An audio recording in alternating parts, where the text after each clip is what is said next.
Greetings, everyone. Thank you all for joining us here. We are now live. And of course, we have Sophia here. She's joining us. How are you, Sophia? Doing great. How about you, Greg?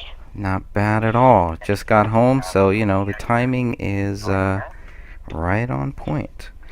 So, we got some people in the chat room right now. Hopefully, somebody can just let me know if you can hear us okay in there. I'd really appreciate that. I hate for this to just be us talking to each other and nobody can hear us on YouTube. So, let's go ahead. I'll Was just anybody wait. else hmm joining us tonight? if anybody wants to, all they have to do is let me know, and we will send them that code. But I haven't had anybody ask for it, and to be honest, I haven't. I've just been so busy today, the last few days, that I haven't had a chance to reach out to the people that I would normally reach out to and say, hey, just in case you want to join us, here's the code. So there are a couple people that I'm here that I usually do that to, so I apologize to those people, but timing is not on my side today. I'm working on my time management. So I want to say hi to, we got Pansy in the chat room, and Lori's in there too, and I know we got a few other people. So if anybody can make sure that you can hear me, we will begin here. It looks like everybody can see the screen, so that's always a good thing. But I want to make sure that the audio is coming in okay. If not, we'll have to adjust some things. So I'm just going to ask people in the chat room, can you hear me? And I figure maybe at some point, depending on how much time we have, I might play Catherine's latest video. It's like 11 minutes. So maybe I'll play that at the end or something. But I think people really need to go to Catherine's YouTube channel and check that out. All right, Lori has confirmed it. Thank you, Lori. Speaking of Lori, we now have, thanks to her and to her very diligent work, we have 2,000 people that have signed the I petition. Let me see if I can actually pull that up. Now that I got great internet, I'm going to take full advantage of this. So, I am just going to type in I-P-E-T-I-T, I petition, I think David Crowley. She said 2,000 people. 2,000 people, and I just thought that was awesome. And it's still growing. Isn't that great? That's amazing. That really is.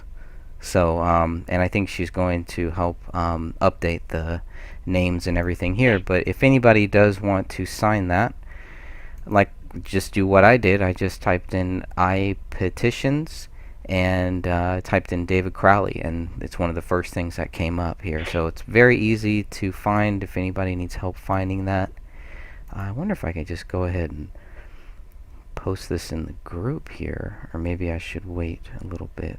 Maybe I'll wait till it's updated, but yeah, so I just wanted to make sure that I thanked everybody for that. So good, everybody can hear us. I think we are ready to rock and roll. She put 120 in yesterday. Wow, awesome. That's a lot of work, and that's manually. I wonder if she's manually putting them in. We have Lori in the chat here for people who have joined us in the live chat room. We are live right now on the Gray Stage YouTube channel. Sophia has joined us. We have our topic for this week. I'm really scared about next week's topic, but we can talk about that too. We'll definitely get there. But this topic is about crime scene staging and its detection. So this was given to me. Somebody sent this to me. Somebody from our group. I don't think they want to be named or anything, but I just want to say thank you to that person. You know who you are, and I know a lot of people send me stuff, and I try to get to as much of it as I possibly can. So I really appreciate everybody doing their own research, just coming to their own thoughts and just thinking about this case from their own view, because we all do. Even if we try not to have a bias, we all are still going to have some type of a bias, just by the fact that we come from different places, the environment is different, etc., etc. I don't need to explain that to anybody. Are you doing okay over there, Sophia? Just dying quietly, or not too quietly. Not quietly, slowly. All right. Just Well, gonna have my Vicks Kleenexes. that's okay. Aren't you glad you aren't doing a PowerPoint today? I know, right? All right. Well, let's go ahead and go through this. This article or this PDF was 16 pages, and yeah, it took me a while to find again, so I had to go through my files, all my thousands of documents, but here we are. So let's go ahead and go through this crime scene staging and its detection. This is written by Robert R. Hazelwood and Michael R. Napier. Okay, let's look at the abstract. Crime scene staging is a recognized phenomenon within the criminal justice field. This article defines the occurrence for staging, identifies the motives for staging, and identifies the acts that participated the staging. Let me read that again. And identifies the act that precipitated the staging. Sorry. It reports the results of an exploratory survey of 20 well-versed and highly trained law enforcement officers' experience with staging in fatal and non-fatal incidents. And it reports the most commonly observed forms of crime scene staging. Investigative strategies and indicators of staging are also presented. Sophia, have you read this one? Have you read this article? Stop me if you've heard this one. I've read all the way to, I think it was page 12. Okay, we got farther than I further than I did for sure. It's actually very, very fascinating. Yeah. I was trying to finish it up today, and we were just running errands, and I didn't get a chance to finish it. Okay. Well, we'll go through some of this. But it is really fascinating. What is there anything particular that kind of stuck out to you? That just off the top of your head, or as we go here, I'm sure a lot of things are gonna bring up certain views. I wish that they would have given more examples per each category. Okay. But I mean, it already is a pretty long article, so I guess that they just were sticking to one, just out of, like, I don't know. Yeah, they probably could have written a whole book on this, right? Yes, exactly. Yeah. And I thought it was fascinating that nobody had gone through and done the statistics for staging crimes, and that there hadn't been an actual study done. I was surprised by that. I thought for sure that police would keep records and about fake crimes or staged crimes. Yeah, that is. Yeah, I'm surprised. I'm right there with you. I think it was, I was shocked at it, and so it kind of goes back to the whole thing where we keep talking about training. It's part of the problem with the training. Why so many people who walked into David Crowley's house, why they didn't consider the possibility that this was a staged crime scene, because I don't think those words are mentioned anywhere. I mean, they, foul play, you could do little word play and kind of throw that into that, but yeah, I think you're definitely right on the money there. I haven't seen any stats, and it doesn't seem like a big issue. I'd be very curious if everybody asked 5 cops what their view is on crime scene staging.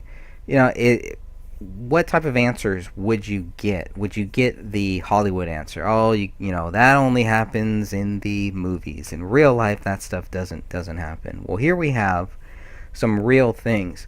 And one of the fascinating things, the first thing, obviously, is the very first sentence here, because now we're going back to the scripture. I mean, that really stuck out to me first of all, and that really made me want to dig deeper into this. And I had never thought about what they were really saying. I was like, what is he talking about? It says, crime scene staging has been documented since the Bible times. One of the earliest accounts deals with a young man named Joseph.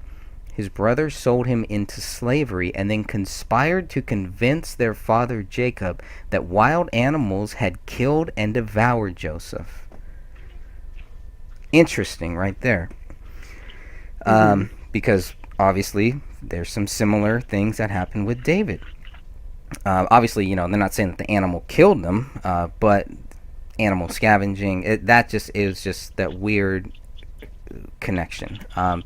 To support their story, they slaughtered a goat and dipped Joseph's robe into blood, which is a very satanic thing. We know about the blood that was Camel's blood that was probably slaughtered and dipped onto that blood wall. Jacob was convinced of Joseph's death and became extremely distraught. And hopefully everybody who's read the Bible kind of knows how that story ends. I won't spoil it for you in this case. But it's interesting, right? And it brings up a great point when you talk about stats. How many people are really thinking about stage crime scenes? Is this a part of the training of our law enforcement, including the feds? And if it is, how far does it go? How deep does it go? How seriously is it taken? And how many crimes out there that that could possibly fall into this thing where these could be stage crimes? And even stage crimes, right? Like, what do you think of when I say stage crime? What does that make you think of? Well, just in recent history, you look back at all the fake hate hoaxes going on, like the fake hate crimes. Mm-hmm. For instance, Jesse Smollett, and other ones where people will say, "Oh, we had somebody go around and spray swastika, or excuse me, does swastikas? Swastikas? Sorry, Mm-hmm. yeah, that. Thank Mm-hmm. you." All over a church or whatever, and come to find out, or not a church, but a synagogue, and then come to find out that it was the janitor who did it, and the janitor's Jewish, that kind of thing, or. Mm-hmm. And not to diminish that hate crimes actually happen or anything, it's just lately the rise of them are happening, and they hit the news. People overreact, and then you learn 48 to 72 hours later, hey, wait a minute, this was all fake, and they confess to it.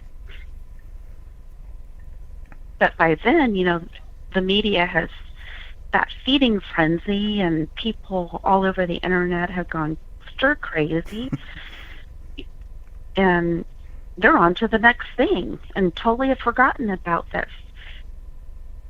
That's right. And it's crazy. And then you think about actual crimes being faked, whether it's because of greed or they're trying to save their butts from going to jail. Just all kinds of things. And this article covers it, by the way. They cover every possibility that they could think of. And that's what I thought was extremely interesting. Well, Pansy's in the chat room saying that there's something in the last page was very much like what happened to the Crowleys. So I think let's start at the end. You want to go? Why not? Straight to the last page? Why not? I Let's didn't go even get a straight to chance 6. to I get I haven't either, so this will be great. Pansy's brought this up a couple times, so okay. We're on page 16. Wait, we might want to go to 15. It says indicators of a staged scene. Pansy, you're gonna have to help us out here. Stage scenes involving fatalities, maybe, is what she's talking about on page 15. Hey, for real. Yeah. Thanks for joining us too. And if anybody in the chat has any questions, any comments, or anything like that, go ahead and make a comment, and we'll make sure to that we discuss that. Pansy says yes. Okay, so this is what we're going to look at: the stage scenes involving fatalities. This is on page 15 of 16 of the staged crime scene article that was sent to us, and I know a couple other people in the group have read this, so I'd be curious to get everybody's view if you have the time to go and read this 16 pages It's in the Justice for David Crowley and Family Facebook group, and I also have it on the website, thegraystage.wordpress.com, so you can download it there. But it is fascinating. I'm very fascinated by this. So let's look at this.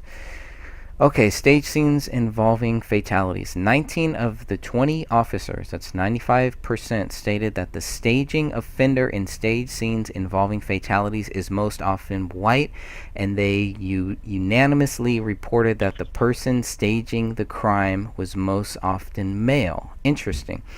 When asked about the relationship between the victim and the killer, 17 of the 20 officers, that's 85%, reported that the offender was or had been an intimate partner of the victim. Wow. 2 of the 20 officers, 10%, advised that the offender was an acquaintance, and 1%, 5%, reported the offender as other. When asked about the most common age range in the staging offender, 13 of the 20 officers, that's 65%, stated an age range between 26 and 35. That matches them. I think they weren't even 30, both David and Kamel. David might have been 30, or they were or 29 or 28. 5 of the 20 officers, 25%, stated that they were most commonly between 36 and 45 years old, and 2% advised that 21 to 25 was the most common age of the staging offender. Interesting. Let's go. Let's keep rolling on here. The surveyed officers reported that in staged non-fatal sexual crimes, the most common offender was a white female between 21 to 30 years old. In staged crime involving fatalities, the staging offender was most commonly a white male who was an intimate partner of the victim at between 26 and 35 years old. That definitely matches David, right? Definitely falls in line with that. So it probably should have been taken more seriously, I would think, but that's interesting. Let's see. Very serious. This article addressed very serious situations that involved, make believe, and a lot of what we're seeing here, that's exactly what it comes off as. It's just not. Let's see. The manipulation may take place by simply lying verbally or in writing about facts or circumstances, or physically rearranging a scene, body, or property. Well, that's interesting too, because we had just talked about this in our last call, in our last chat, that there's no way, it doesn't make sense where the bullet hole is in the living room ceiling, where the blood on that recliner is. Those two things. I mean, and there's probably some other things too, right? But I mean, just looking at those two things and where the bodies were found, how do we not look into the possibility that at some point, some way, somehow the bodies were moved? Now, I haven't found anything. Maybe I missed it in the 5,000 pages of documents that we have, or whatever. Okay, maybe like 200, whatever. But or 2,000, maybe 1,000, maybe 1,500, give or take. Because those phone records, there's a lot in there too, but it's a lot of just jibber jabber. But I haven't seen anything where they claim that the dog had moved the bodies. Now, if the dog has eaten off of the bodies or is responsible for that, maybe by implying that, then they're also implying that the dog moved the bodies. I could see him moving Ranny. I could see that very easily. I cannot see Paleo moving dead weight of 2 adults. I just can't see that. I could see him moving arms and legs, but I can't see him moving and dragging an entire body. So on that recliner, I think there was a head there. I don't know what your view is, but there was something there. Something very bloody was there. Whatever that was moved. It had to have been moved. or else it doesn't make sense where the bodies were. Is it possible that that's where David's right hand was, and that's where all the blood was? Maybe, I don't know. Even that really doesn't make Yeah. sense when you look at where the bodies were. But Well, if his hand was removed, whether by the killer or the dog after death, it most likely would not have bled at all um, because the heart has stopped pumping. interesting. So Lori in the chat room asks, was that Kamel's blood on the recliner? And the problem is that they never tested it. Why would you not? I mean, that's the biggest blood stain in the whole house, and the freshest. It looks like some of the freshest blood there too. Why would they not test that recliner? I know we had a couple members in the group who were very frustrated when they found that out, and I totally get it. You know, it's very frustrating that they would not test that. We can maybe they didn't have to test every little thing or DNA swab the entire house, but why would you not test that recliner item 34? I honestly don't know. And I have a huge issue with the blood that's in the house because at the from the looks of David and Camille and Ronnie, it looks like they have been deceased for a while. That blood was awfully red, and it still looked pretty fresh when it was photographed. And doesn't blood usually turn brown after time, after it's been exposed and dries up? I'm not gonna do that test. You can do. Maybe we can find somebody to do that test, but that's one test that I will not do. Hey, Patty Barbie, thanks for joining us there. For real has a great comment here. Dog doesn't mess up the kitchen. That's a question. The closets, the shoes, the sofa, just his owner's body. Now there are other things like the stuffed animal, the lemur stuffed animal in the living room but it's kind of true. Like there's not the dog doesn't really mess up a whole lot of stuff, right? Yeah, and you would think, okay, the dog is locked in that house. Why isn't he digging into the dog food? I know I harp on this a lot, but that dog food is right there in the kitchen. He knows exactly where it is, but he hasn't scratched into it. He hasn't torn into it. Mm-hmm. Yet goes and eats on bodies that are in advanced decay. I really could understand if the blood was fresh or the bodies were fresh. And I know this is extremely disgusting to discuss, but that food is right there. It's edible. It's not going to make him sick. And he would know where to go to get that food, right? I mean, I have a cat. Right next.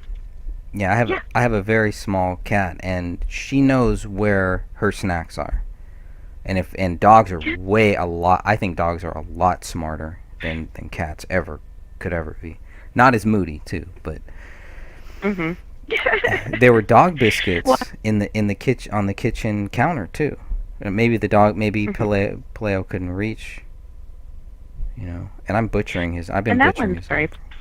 What's that? Yeah, and that's possible. He probably couldn't reach it. So, but I've said it in the past. I have 4 cats. I bring in a new bag of cat food, and they're digging into it. They're free-fed, too, so they have a bowl of food sitting right there, and they get canned food in the mornings. And they'll still dig into it. I have to put it in Tupperware just to keep that bag from getting destroyed. That's very interesting. Couple other good things in the chat here. Lori says that dog can't move those bodies, and even if the little dog could, I seriously doubt that he did. Yeah, I mean, it's what would you have to do to prove that? And in stage crime scenes, I don't think that will come up too much, even though it's kind of common sense. It's like, well, if there's a dog in in the house, it could have moved things. But if somebody wanted to stage a crime scene, a good prop, a good accessory would probably be that dog, right? Oh yeah. Which is the weird thing Not about the only. Philip Marshall case, because they killed the dog in that case. And the difference in the Philip Marshall case was it wasn't the dog that lived. The dog did not live in that house. The dog and the children were not supposed to be there. It was just supposed to be Philip Marshall, and I think his kids were just there at the wrong place at the wrong time, etc., etc. But in this case, it's, if somebody staged David Crowley's death, they would have known that. That would have been a big part of the staging, right? Mhm. Yeah, because he's there. He's to destroy the evidence, to create chaos at the crime scene and make it harder for the crime scene techs and detectives. Yeah. And Patty Barbie says all the blood should have been tested, which is another great point. Why And it wouldn't it? should. Yeah, and why not? Is it that much more difficult? Like, why not just test it all? Especially in a case as serious as this. If it was just one person or whatever, but when there's a child involved, you kind of expect them to go the extra mile. And I don't know about this stat, or I haven't looked up this stat, but people that commit suicide, is there some stat that would show that it's more younger people or more older people, or is that even relevant here? Because he's in the military, the military soldiers. It's just, you can go off into a whole nother area, but I really don't even know if that's relevant with this case. right. I mean, people of all ages commit suicide, and for different reasons, whether it's health or money or all kinds of things. But oh gosh, I had a thought. I'm And I sorry, can't I remember it probably now. cut you off during your thought. No, it was something, and I'll come back to it. Okay. Oh, I remember. So I was reading the reports yesterday because I was trying to find that information about the FBI bringing the fingerprints Mm-hmm. for for David. And as I was reading it, they were talking about how they received the test results, and it stated that David's blood had been on the gun and the magazine, and then Camel's was on the other things that were tested. And I think that they seriously did believe, okay, he is guilty. And when they got those test results, that's what they read, Mm. or that's what they were told, and they didn't bother to look further into it, where it said that the unknown DNA was there. Gotcha. Mm. Because that's not mentioned at all in the police reports. It's just in the BCA lab report. It's just glossed over. And then you see how they're getting these reports. I don't even know if they looked through the reports that they received. It just says, received such and such report today, and I entered it into the database. Do you know what that was? What that was That was specifically for? for the phone records, Okay. for the financial records, and credit report. Okay. So, Because I do think and then they, I do think at some point because I do remember what you're talking about, but I do think later on they do kind of mention that, yeah, we went through it, but we didn't find anything or something. and he mentioned that a couple times. We still have yet to find a reason. And then at the very end, he just writes what he writes. But gosh. Okay, next. Okay. Well, I don't remember what I was going to say. that's okay, and it'll come back to you. We got a lot of good comments here in the chat room too. Pansy says, also just above this talks about what the military does to monitor those who have been discharged and the things they use to get into their minds. We have to find that page and read that one. This correlates Yeah, with Rania and Kamel hearing voices. Yeah, unfortunately, yes, it does. Lori says, seriously, I actually think it was Kamel's. I think they were expecting someone to come over. Um, Lori, are you saying it was Kamel's blood on the recliner? I've been having a hard time trying to figure out whose blood that. First of all, whose blood could that possibly be, and then whose blood was it? I mean, obviously, there's only three choices, and the bodies are not close to where that blood is. I think that pretty much, we can put the theory to rest that at some point the bodies were moved. Now, like you said, there's no way that that size dog, is going to move any of those bodies to where they were found. I don't know. I don't want to put words into your mouth if that's not exactly what you meant, but that's the way that I kind of see it. Is there's no way, right? There's no way that that dog could have moved the bodies, any of the bodies, put them there, and then we have the blanket.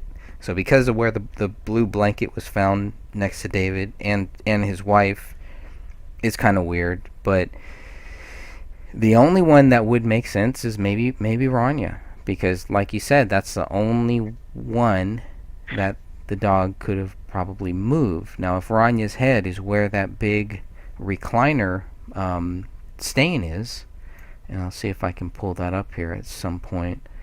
Um, that's let me see if I can find that one.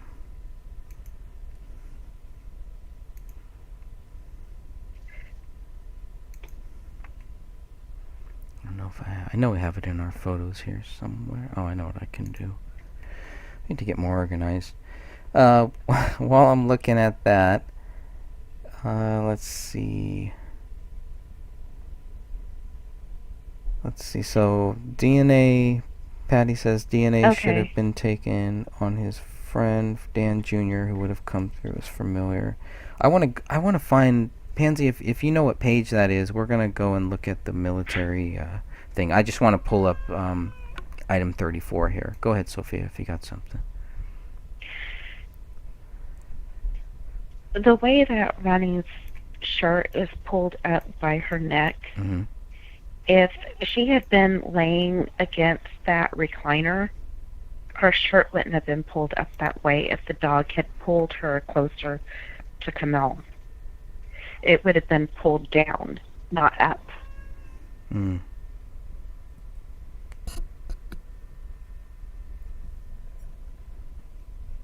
Now, this is a little bit different, but if he had pulled her off of Camille, which I'm finding a little odd because of Ronnie's leg placement, I don't think that happened. But if he had, then that would have accounted for her shirt being pulled up.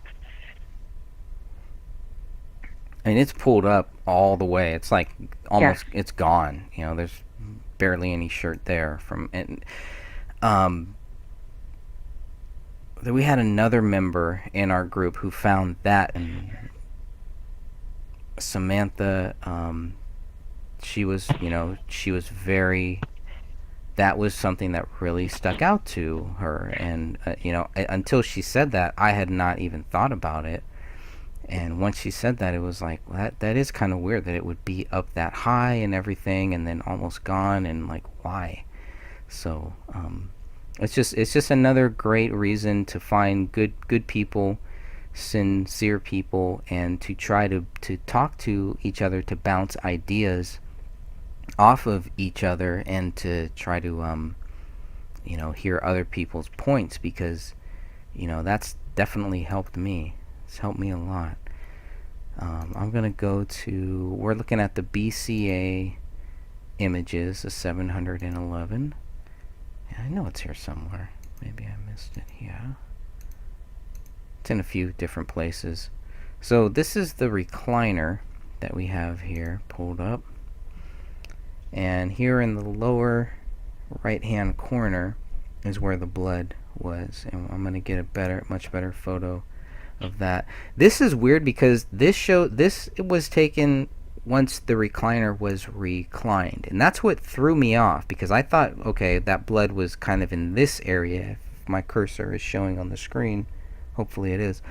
But it's not. It's actually in this lower corner. So for whatever reason, they recline this chair, not Chris Klein, but recline, and then they have this here. So this gives, and that's probably just to make sure that they had a really good image. Obviously, it's marked at this point. But when I first saw this, I kind of thought, oh, well, this is how it was found. And it was like, well, that doesn't make any sense either. But you can look at this hole here. Look at this circle. This circle. It's a clear circle. This is item 34 that was never tested. I mean, some of the blood still looks fresh. It still looks like very, and I know the camera doesn't, this, photo isn't doing it any justice. And I'll find one that kind of pulls it back. But there's hair here. Somebody's head was here.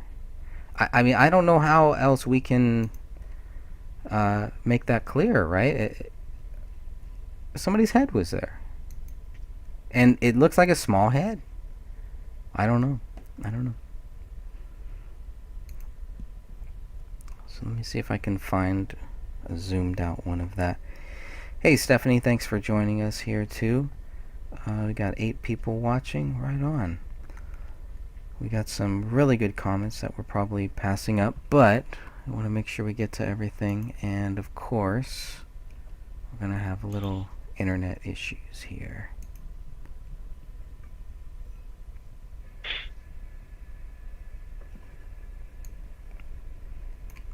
So we need to find that page. I don't know. I'm looking for it. Okay.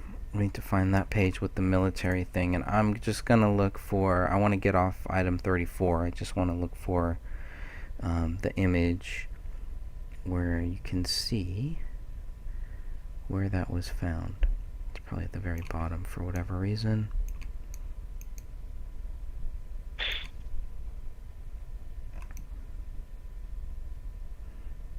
Bear with us here, people.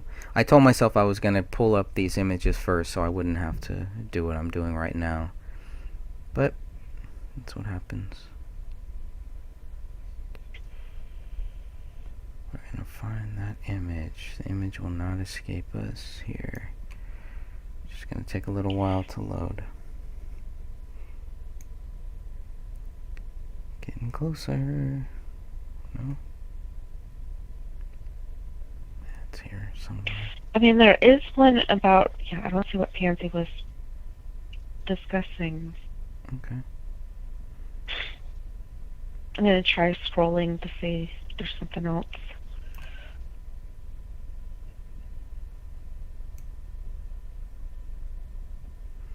So weird I can't find it now. I know it's here.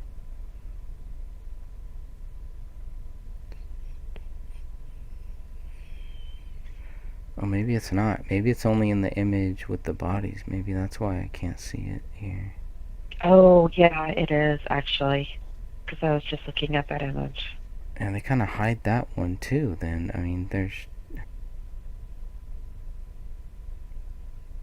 was one that kind of showed where the recliner is, kind of. No? I had sent you 2 photos, I think, of the recliner, but I wasn't. I don't think you could really get a good look at that spot. Yeah, that recliner, that threw me off for a long time because I could not understand, like, I was looking at the image, like, where's that blood? I think it's in the 94, I think it's in the AVPV ones. That shows that recliner, but you won't know that there's blood on it unless you look really close. Sorry, everybody, I got thrown off a little bit, but now it's going to bother me until I find it. If I can find it. If not, then we'll just move on because I want to stay on topic as much as possible here. I'm probably missing a lot of great, awesome comments and people that are joining us. Hey, Christy, thank you for joining us too. So we got a lot of good people in the chat. If anybody in the chat has anything, I will try to get to to whatever comments or anything you want to bring up as well. Sophia's sick, but she has still joined us here, so we thank her for that. And let me see if I can find one of these. It's definitely those living room photos. Yeah, I need to find a better way to share these, to put these on something.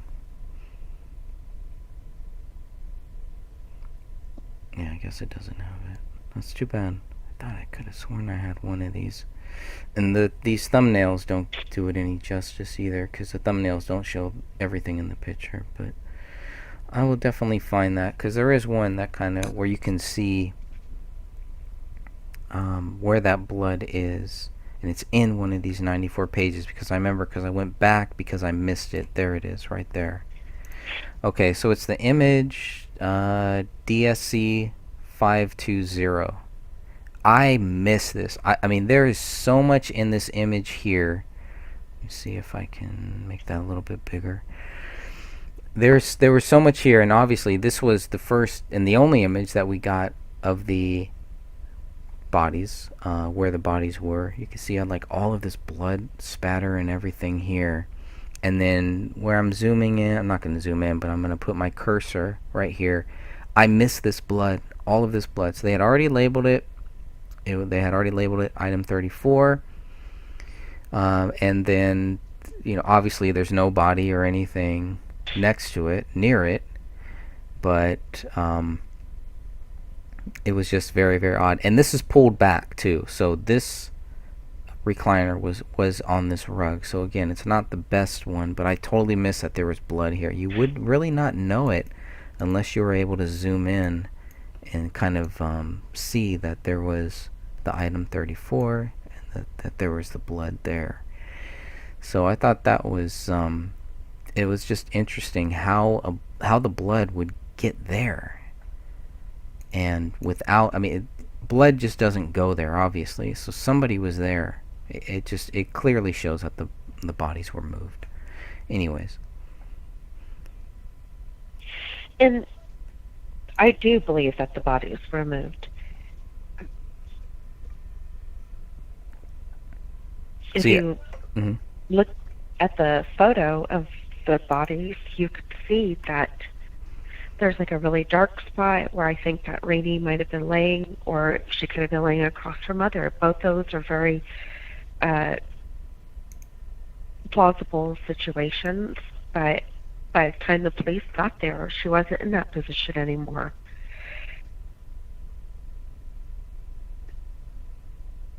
Let's see if I can find that one. That's odd too. Let's see, this is probably a good one here. So this kind of shows where before or after they move those bodies, I mean, you can see where these stains are. Now, I don't know anything about, what blood should look like or anything like that. So when I look at this image, this is all blood, right? I mean, I'm thinking this is all body. Yeah, it's body decomp or whatever, but there's got to be blood. There should be a lot of blood on this rug here. All of this stuff that I'm kind of moving my cursor around, all this looks like blood. No? It's something else? Yeah, and you see how it's brown? Mm-hmm. That's what blood should look like after it's dried and over time. But the blood at the crime scene, like on the walls and the computer and stuff, that's still pretty red. It still looks very fresh. Yeah, it does. I mean, could it look that way if they had rehydrated it to take samples? Good question.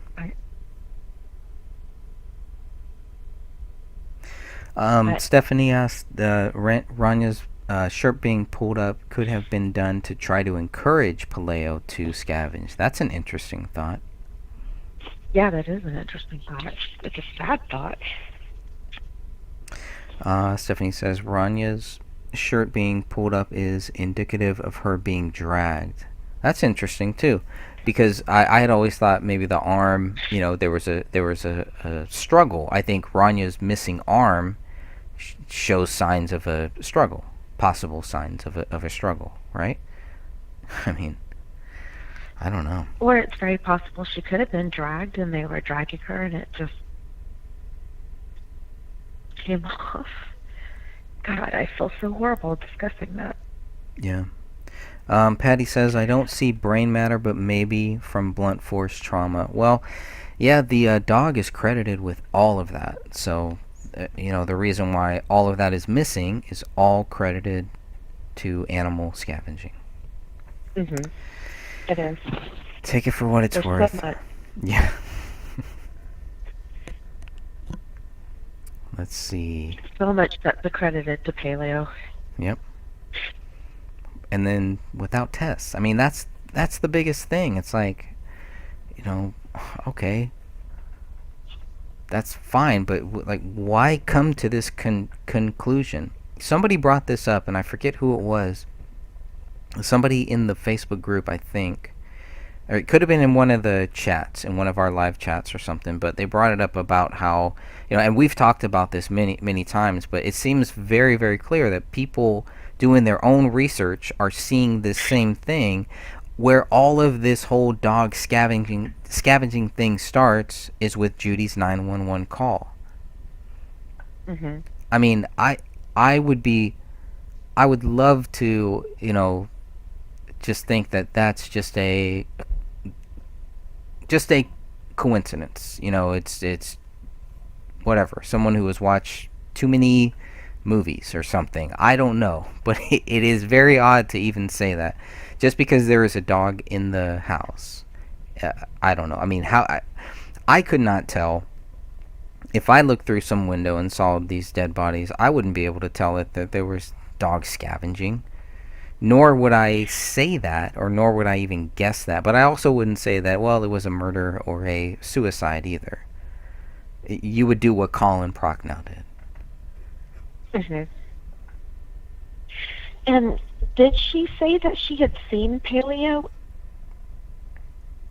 actually scavenging at that time, or did she just assume it? She had said, I guess, from the dog scavenging. So it was kind of like, I guess that's what happened. Or it was just phrased really, really weird. And just checking the boxes off. Yeah, just like, don't say, observe and report. I mean, I learned that.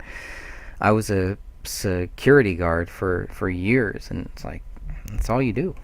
You observe and report. All right. I learned something new about you. There's a few little things in there. Nothing too important, but yes, thank you for praying. Stephanie's going to pray for everyone else who is sick. It seems like it's going to be that season. I think it's going to be really bad. I think this season is... I think each season it just gets worse, and I have my own views on, like, flu shots and all that stuff, and why the flu gets worse every year, even though all these people are getting their shot, apparently. But that's a subject for another day. And I know you and I are also going to one day, hopefully, maybe next week or something, we can talk about the Mexico versus the Mormon, the drug cartels and all that stuff that's going on down there. I know you've been doing a lot of research on that too. Yeah, that's a very sad case. Oh. Especially for the children that were involved.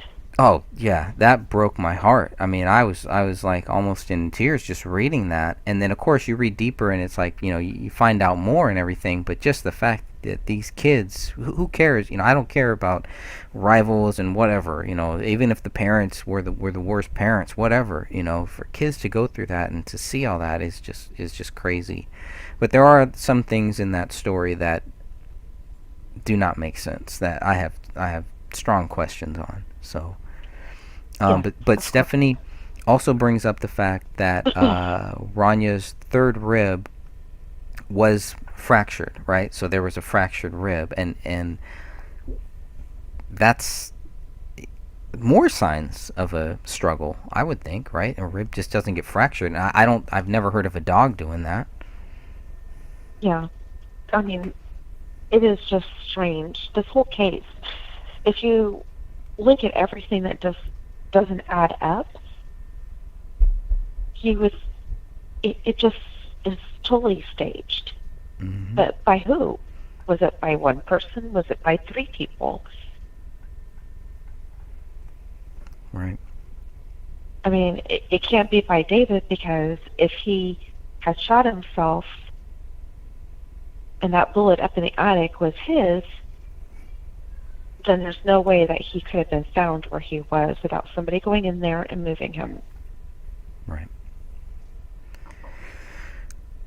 And not Lori, just a little bit, I mean not a just lot, a moving lot. him by a lot. Yeah. Yeah, you're right. Hard to argue with that. Some will still try, but they shouldn't. They really True. shouldn't. Yeah. And that's a whole other thing. Why even argue about whatever? Anyways, we'll get to that. We'll get to all of that. Oh, Lori. please. If we said the sky was blue, they would say that it wasn't. So I should have we're made just that a gonna. topic. That would have. That's the only thing that probably would have beat the topic that we chose for next week. I really set myself up for that one. I really did. I really did. I just did a whole 30-minute video, a whole 30-minute rant on that. So that'll be coming out soon too. On my drive home, I did that today. So Are you yeah, good that's about the poll that you yeah, ran? yeah, I did. So I don't know Did you if really want to talk about Kenneth Mate? I I want to go back in time. I'm looking for my time travelers right now to go back and undo that, because that was like the one thing, the one area that I promised that I would never go to, but we're gonna go there. We're gonna go there. Lori said something really funny. Let me see if not funny, but well, it is funny. Whatever. It's funny um, because it doesn't make sense, and this is what we are told. She says, "How did Paleo eat Kamel's hand when she was lying on it?" That's another great point. And I had thought that for some reason that Kamel's hands were crisscrossed underneath her, and then Uh-huh. once we got the drawing and I reread the actual what the document stated, it is mentioned in the BCA, I think just in the BCA, that one hand was underneath her and the other hand was like over her head, which is what that one drawing shows. I think the drawing is very accurate for that. But how does the hand get underneath there? And first of all, how does a hand get underneath there? Second of all, how does the dog eat the hand underneath there and then move the hand back underneath there? Doesn't make sense. Yeah. So it is a great point. And Let's that's how this see. case is, though. I mean, there's so much that just doesn't make sense. Yep, that is right. And like Christy says, even if Paleo scavenged the bodies, even if Paleo scavenged the bodies, where would he get enough water to survive, given the only source of water was the toilets? And that's been the other thing, because there were many people that I entertained. When this case kind of first started and I was questioning people, asking people, I entertained their theories that why the dog could have done this and been in the house for 3 weeks. 3 weeks, that's a long, long time. Nobody heard the dog for 3 weeks, according to what we know. Nobody reports hearing that. But so I listened to all of the people that said, "Oh, well, here's why," and I would kind of feed them stuff, and I would feed them stuff to see if they would take it. Well, because there was blood. Oh yeah, yeah, yeah, of course. Well, the dog had access to one toilet. Oh yeah, yeah, yeah, yeah. Everything that I said to give a reason why the dog could have survived for 3 weeks, they agreed with, even though a lot of it did not make sense, and it was just to see if they would bite that, because that would show me if they were real or if they were full of crap.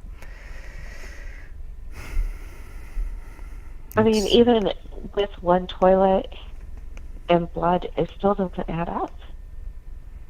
no, That and blood there's would have dried up pretty quickly or ran out, hmm and then the toilet. Number one, that water was being treated. So it was being treated with salt for the water softening or something like that. I can't remember exactly what that was like. But the bags are in the basement next to the water heater. And it would have made him kind of sick to his stomach. Yeah, I remember you And you mentioning notice that. that they had Hmm. uh, water bottles, and in the kitchen they had that water dispenser So they weren't because they drinking weren't. faucet water. They Gotcha. no, not at all. Interesting.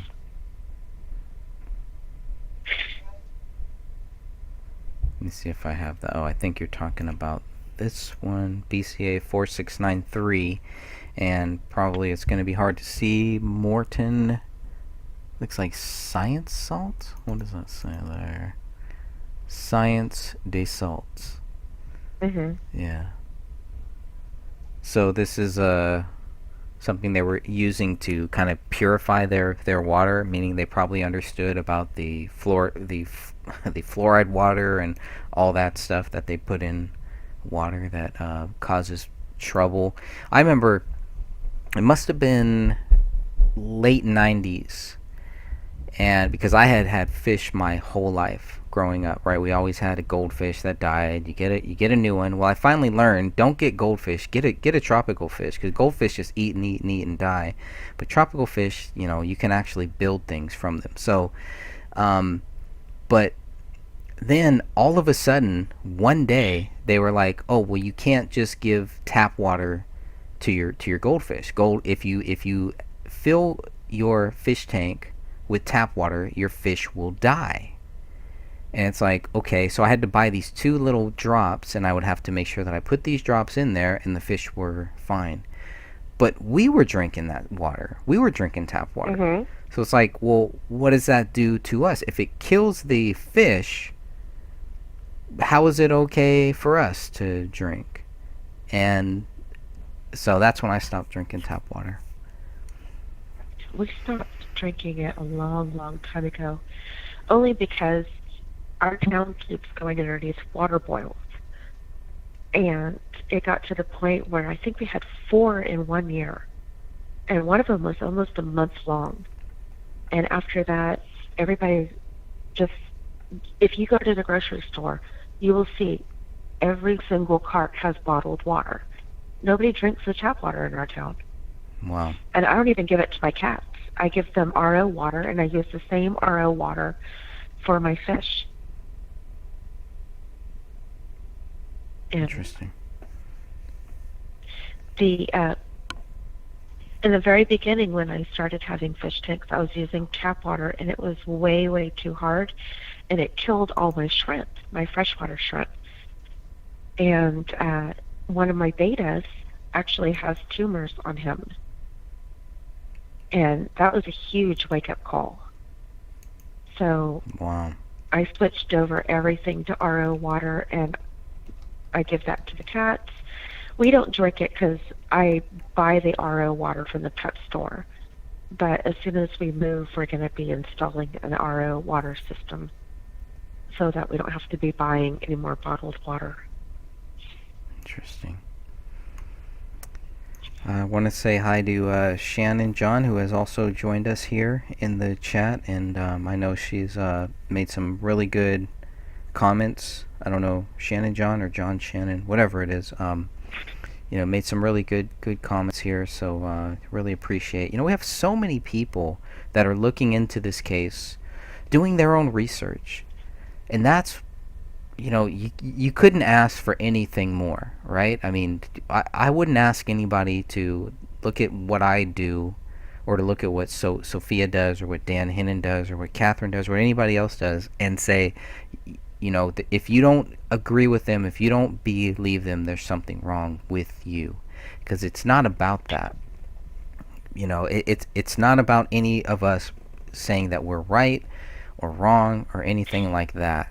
There's so many great people out there that are just researching this case from their own view, and coming to creating their own uh, database of research, and helping other people come to their own conclusion. I really try to stay away from the people that try to tell you what happened, and then spend years trying to convince you of why their theory is right. That's why I stay away from theories. But I box myself into a big corner here. So, let me see if I can go back a little bit. Okay, so you have the page number for what Pansy was talking about a little bit. I never Pansy. did find that one Okay, spot. well, I'll do a search for the military. But Pansy was saying she doesn't believe Paleo was in the house until the bodies were staged. He was somewhere else. I'm wondering, Pansy, where do you think? Any ideas? Any clue where that somewhere else could have been? And why take the dog out and bring the dog back in? And how do you do that quietly without anybody noticing? I mean, with nosy neighbors like that, how do you move the bodies out of the house? How does somebody feel comfortable coming into that house on January 19th and then possibly adding bullet holes? But we're getting off into theories with that People one. gotta sleep sometimes. Lori says, I think he was in the basement or in the cage. Yeah, that was a big one too. I know there are a lot of people that also have thought about that. Being in the basement would be one of the only reasons why you wouldn't hear that dog, but there's poop, and it is weird. Somebody else brought this up. Where the poop was found. It might have been Stephanie. I think in the last call that brought up like where the poop was found and where the poop was not found was fascinating too. It's all It the is way in the actually. in the master bedroom, but not in the other rooms. Not in the daughter's room, but yet he ate the whole daughter's hand or the whole daughter's arm. Sorry.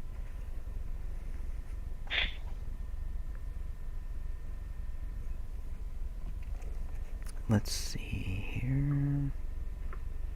Chrissy says the blood would have been coagulated quickly, so he wouldn't have been able to drink blood long. That's what I was wondering. I think that's a good point. Like, does he have 3 weeks worth of blood? If he doesn't have 3 weeks worth of water or food, and it's just these bodies, and that's all, and that's how the dog lived, which is what Mr. Gummert said. How did the dog survive for 3 weeks? The animal scavenging.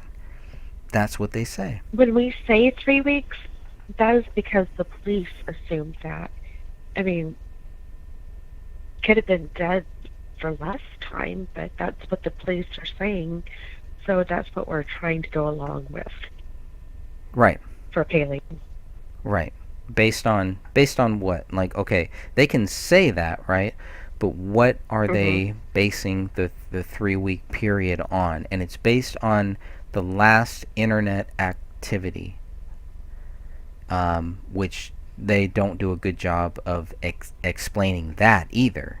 Everybody just kind of says, well, they Or were there showing for three proof. weeks. Yeah, or showing proof or anything. It'd be a very easy thing to do. I mean, all they should have done was look at David's, if they had Comcast, whatever, whoever they had, you would take that bill.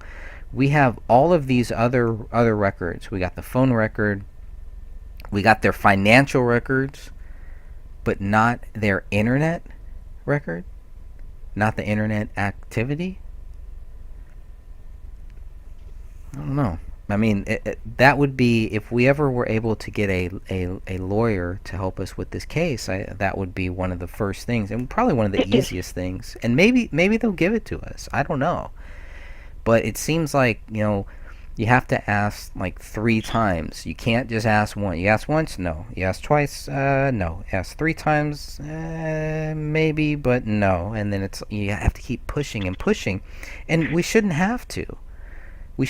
But we also don't know what the investigators were told by the Gray State team, by the neighbor, by friends, family. We don't know what the investigators were told about people like us. Because remember, when this case first started, everybody who believes that there is something else going on here, before you even knew it, before you even looked into this case, you were already lumped into this group of people that believe that the government killed David. It didn't matter who you were. If you questioned any of this, that's where they put you. And I'm not talking about, that's where the investigators, that's where the cops put us. But that's where the Gray State team put us too. The same people that were working with David on all of these projects about government conspiracies, about the police state. They put us into this category before we were even here. We were already there, so they were already ready. So they already staged that part of this whole thing. But when you look at these guys and the things that they post about, they are the biggest hypocrites. Because we have, I've mentioned this in the past, we have several that were Masons. We have quite a few that are never Trumpers that were voting for Hillary.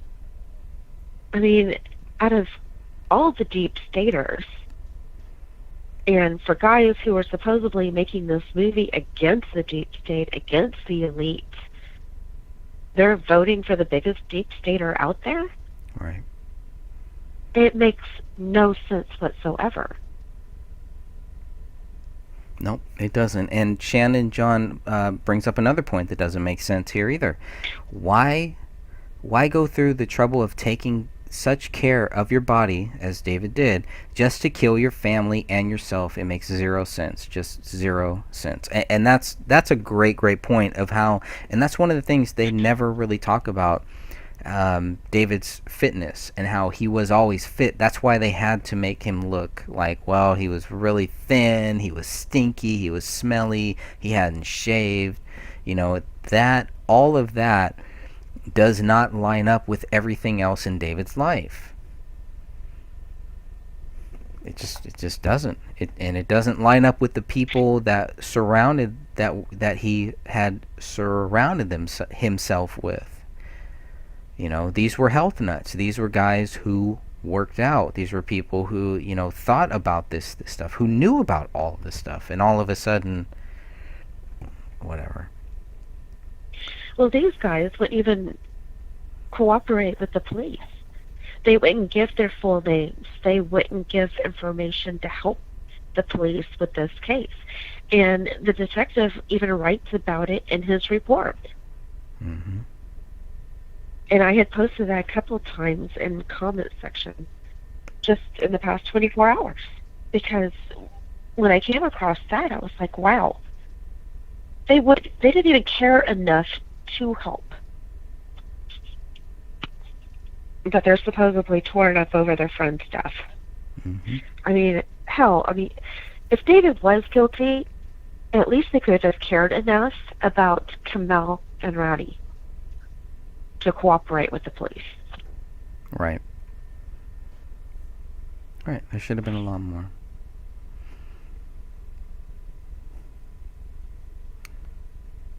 Okay. I hate to skip over some of these comments because they're really good, but Christy says also decomp starts immediately upon death, and it wouldn't have taken long for the bodies to make him sick if he ate parts or drank blood or fluid. So that's a really good point there, I think, too, right? Yes, and during decomp, your body is giving off gases and all kinds of other things. It's one thing to be eating bone and the marrow in the bone, but actual parts of the body, I think it really, really could have made him very sick.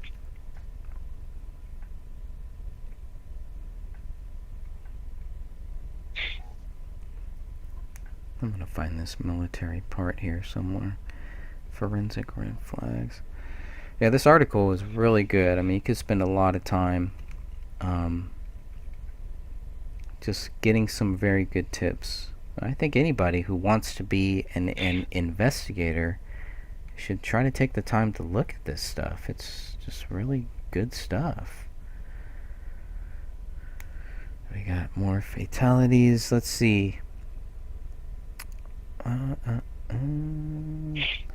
Pansy says they evidently didn't have a dish, so they must have had cable. Yeah, they had cable. You can see the cable lines running into the basement and everywhere. So internet, that could have been their internet. I just don't really know. I don't think they had cable, like old school cable. Maybe they did, but I think they had Comcast coaxial internet service, which is, especially then and there, that would have been one of the most powerful and most stable ways of getting internet service. Lori says, so was David, oh, I just missed, so was David really shot, or was he beat in the head to death? Now, I know Catherine, if Catherine was here, I know I can guess what she would say. I can Right? And I can also She's tell very you, passionate yeah, about this part. she is, and she's very passionate. So that's what made me take her, what she said, seriously, was because she was passionate, she was sincere. When I disagreed with her, she didn't come after me. She didn't, make me seem like, she didn't pull up my background records or anything, or, Right? it was just, well, okay, that's cool. And we just, we agreed to disagree. But looking at the image, and I know what image she's talking about. I mean, that's what has made people think, well, there's, it looks like blunt force trauma, and I think she makes a very strong case for it. I think she makes Yeah. such strong a case that it needs to be looked at further, whether it is or whether it isn't. I think the way that she has made that case is like, okay, that made me want to go back and look deeper into it, and that's where I'm at now. And Right. once she showed it to me and explained it, I was like, oh, okay. That makes a little bit more sense. Mm-hmm. And then you listen to, or if you take the time to listen to people who would disagree with her, they don't disagree with her on this. They just try to attack her. So they come after Yeah. her instead of saying, well, no, this is wrong because, oh, here, see this shows that, that there was dog scavenging or something like that. It's never about the issue, it's always about the person. And I think there are a lot of people out there that are purposely doing that to shut everybody up. So I'm really happy that we have over 2,000 people that are publicly and actively still looking into this, and probably many, many more that are doing it privately, watching. Well, I can tell the people listening right now, personal attacks are not going to stop me. They're just going to piss me off and make me dig in deeper. Yeah, I agree. That's all it did for me.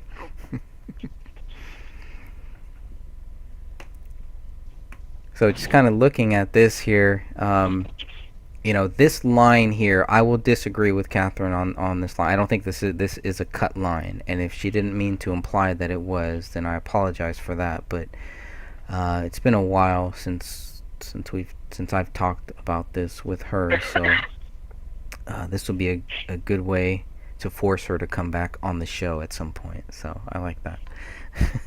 But this is kind of, the edges here. My first thought would be some animal scavenging or something. Teeth marks, whatever. The hair doesn't make sense. It's just like a lot of this just does not make sense. Is this a result of a gunshot? But when she brought up some of these things and the way that these, it does kind of look like blunt force trauma. I think this is the big one here, because this one, and I don't know if you can see this or not, Sophia, but Yeah, I can. this is that diamond shape. Okay, the diamond shape one, yeah, that is like, what the heck? Like, okay, that's too perfect. So that one really got me thinking, okay, maybe she has something here. So I'll kind of, I don't really have any more views on that right now, other than to say that I'm not convinced that it's blunt force trauma, and I'm not convinced that it's not. And you see those darker lines, the indentions? Those are too far spaced to be done by teeth marks from the dog. All of these ones in here, Mhm. yeah, Yeah. almost like a tree of like blunt force trauma, and that would line One, up. 2, 3, 4, 5. There's a Yeah. lot, right? I mean, that would line up But it, with what we see with that recliner and all of the low velocity blood spatter in the living room kitchen area hardwood floor. It's very, very low. Oh, you mean like low lying? There's like blood spatter. I don't know if it's spatter or splatter, Mhm. whatever you want to call it, but it's very low, and it kind of looks like that, like something might have happened there. I don't know. It could have been from a gunshot. I really don't know. But And like Chrissy brings up a great point. A lot of the blood splatter that we see around the house is medium velocity. Velocity, excuse mhm, me. It's not high velocity from a gun. right.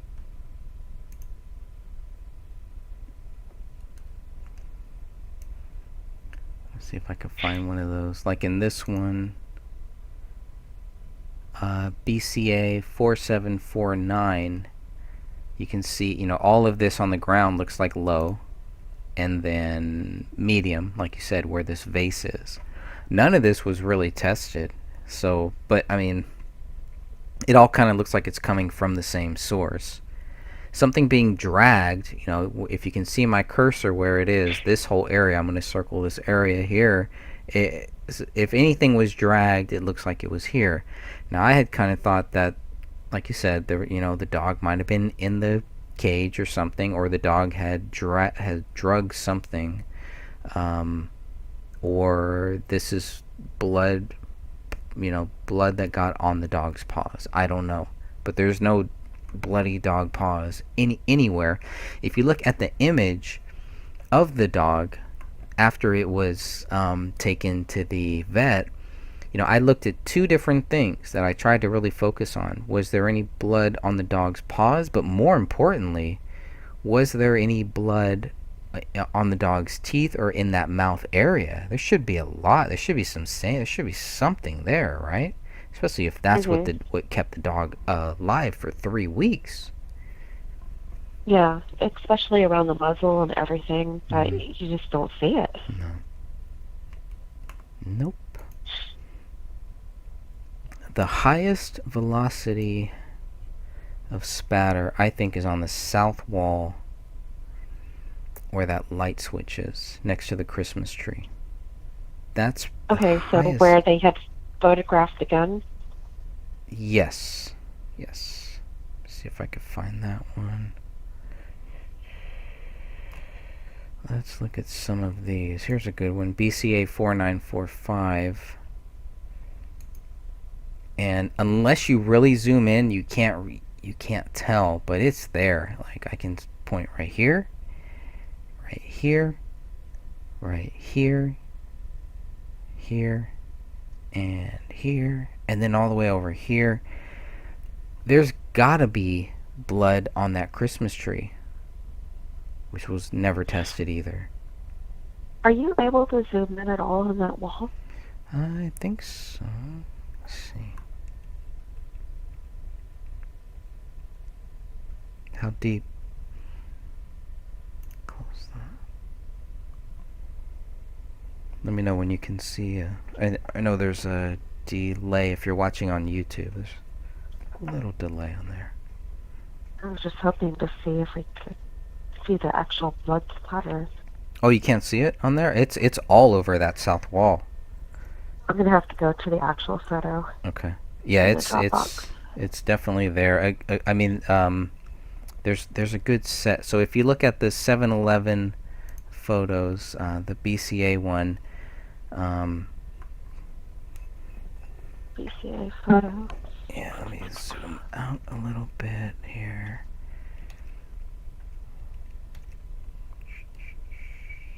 There's a ton there where the Christmas tree is.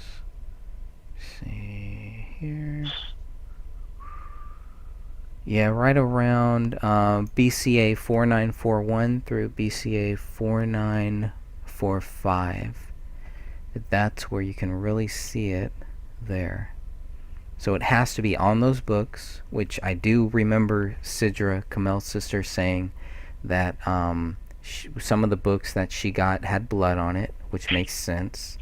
One of the things that doesn't make sense is the blood in the closet. That does not make any sense, and it's only mentioned once, and it was only brought up separately that I've heard of once. But So that was brought up by somebody in the group, wasn't it? yes. I think it was in the on it was on one of the jackets or something like that, and then that was I know who separately. brought that up. Well, that was separately I know. confirmed, I think, if I remember correctly, because after Dan Hinnon had read my book, he had a couple um, thoughts about it. He's like, oh well, this, what about this? What about that? Then which made me go back and look at my own book, which is, that's what it's supposed to be for. It's all just for research, so we can look at it and figure out what really happened here. And there was something in there that they had mentioned. I do believe they had mentioned some blood in that closet, just very, very briefly, and it's only in those notes, and it's in the BCA 488 document. And I'll make sure to find that later on too. Okay. All right. We got a lot of good comments in here. I'm sorry. I feel like I'm missing. I want everybody to feel like they're a part of this. One of the things that I hate about chat rooms when you go to a YouTube chat room is you never really feel like you're part of it. It's just like you're doing your thing and you're watching a video, and it's meant to be kind of more interactive here. I do want to see if I can find that one area that Pansy was talking about.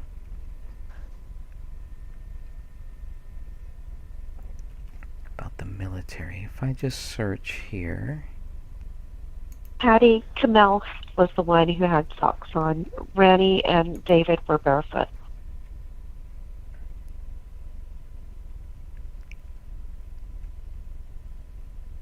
Okay, so case number 6. Pansy, maybe if you can confirm that this is the case that we were talking about here.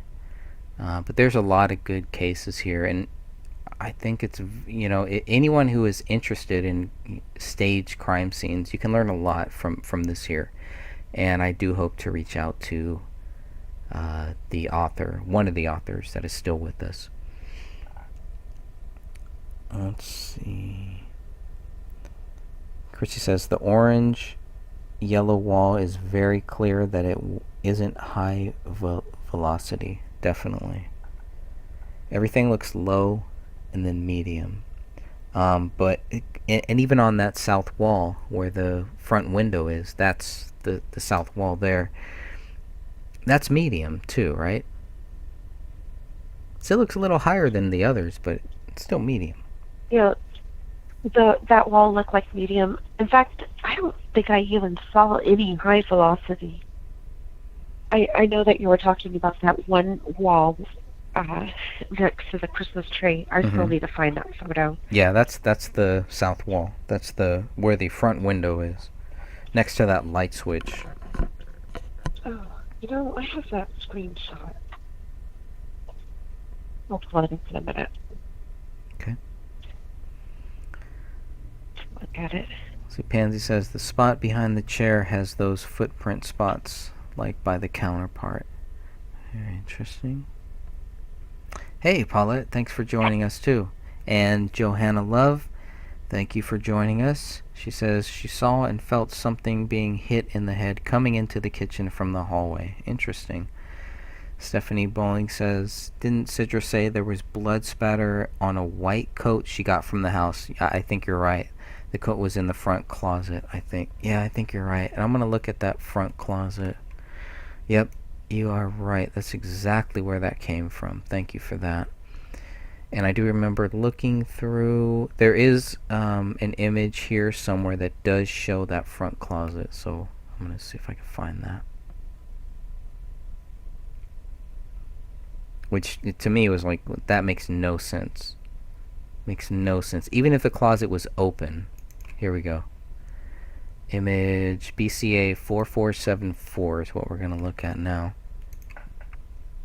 Okay, there's 2 potentially white jackets here. The one that she would want, obviously, would be this one to the right. I don't see any blood on that. Maybe it's lower. Let's go here. I don't see any blood there. No blood there, no blood there, no blood there. Meh, I don't know. Maybe this little thing here. It looks like a shadow. Um, so I don't know. This, first of all, there's no reason for this to be open. And I don't think somebody would put blood on it and then go and hang it up here. If anything was hung up, the last thing, if I were to look at this closet and guess what the last thing that was hung up was, it would be this black coat here, the black pea coat from David, most likely. So, and his military coat is in there too as well. That's interesting.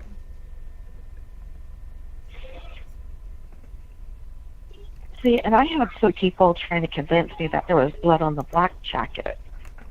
I didn't see that at all. Yeah, I mean, we're looking at that right now, and I'm gonna kind of zoom in. Can zoom in on these, and I mean, if it was, then it's not noted anywhere that this closet is open. And if there's blood there should be blood in some other places here too that we should see. I'm not seeing. And why didn't the police take samples of that? If it actually was blood. Right. And if it was blood, why would there be blood here, knowing where the closet is and where all the other blood is? That doesn't make sense either, for blood to be there. It really doesn't. Because they have clear, I mean, the closet is in this area here behind this wall. This would be the east wall here that I'm pointing at.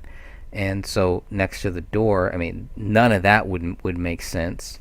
That would only line up if kind of, if this is where one of the bodies were, or where somebody was shot. But for blood to be there and not to be on any of this wall, the south wall or the east wall or anything, would be odd. Now, on that south wall there, at some point there does look like there was something that was wiped up. So, I don't know. Maybe we're getting way off into it, but that comment by Sidra, and thank you for bringing that up, because that just did not make sense. So, Stephanie, thank you for that. It's always good to have a reminder. It's just comments like this really do a disservice to the case if it's not proven. If the police didn't swab this, they didn't bother to take it to the police and say, hey, this jacket had blood on it. Right. But they didn't say that. They didn't follow through with it. I just really believe that it was disinfo. Unless it's backed up. Right. Hey, Dan. Hey, Dan. Thanks for joining us. Everybody's been asking, where is Dan Hannon? What's going on with Dan Hannon? So I'm glad he's here. Let us know if you have anything you want to say or cover. That white coat. I'll have to look more deeper into that white coat now. Alright, let's see if there's anything else in the comments here. One of the pictures shows her foot. Yes, it does show her foot. It shows her bloody sock, right? And that's blood. I remember we had gone back and forth. A few people, well, no, it's not blood. It's decomp. I don't know. Looks like blood to me. I have no idea, though. I mean, that would be my first thought. Looking at that image would be, oh, it's blood. Why she's walking around in blood is a whole other issue, so I don't know. But I forget who pointed out that they thought that it was decomp. Maybe it is. You would just think that with all of this, and even this, like item 20, item 21, item 22, like those were just the most random things where they were, especially 21 and 22. How does a little blood stain get all the way over into the kitchen? But I don't know. It's dripping blood. I think Dan had pointed that out at some point. There's a difference between blood that would have been from a gunshot, blood that would have been dripping, and blood that would have been kind of like, if you have a bloody hand and you just kind of fling it at Mhm. something. So there is a big, big difference. Yeah, and this one looked like it had actually dripped from something. It was dripping blood. Okay. Yeah, that's what it looked like to me. What do you think about David's cell phone and the fact that it's all bloody, but the headphones aren't bloody at all? It just looked like somebody had picked it up to scroll for something or look for something off of his phone. Take something out, perhaps. Mhm. Take the Yes, SIM card out, maybe. possibly. But if they took the SIM card out, how is? Well, no. Text messages would probably. It would Oh still yeah, all SIM be. card. Yeah, I mean, what is the Yeah, purpose of taking the SIM card out unless you have no idea what you're doing and have no yeah, idea because that. everything is saved. Right. And that Even on doesn't. computers, the same thing. Right. And they would have known that. The authorities would have known that. Should have known that. I'm having a hard time finding that image with her foot, but I guess that's for the best. Let's see.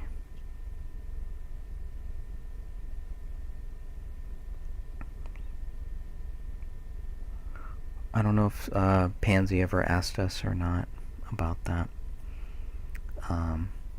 If she confirmed that I was on the right page for case number 6 or not. That's the only one I see with the military. I mean, there might be some other ones. Yeah, that's all I saw too. But I was Okay. just scanning through it real fast. Okay. Dan just finished a new video. Awesome. I will publish once the live stream has completed. Right on, man. Looking forward to that. Absolutely.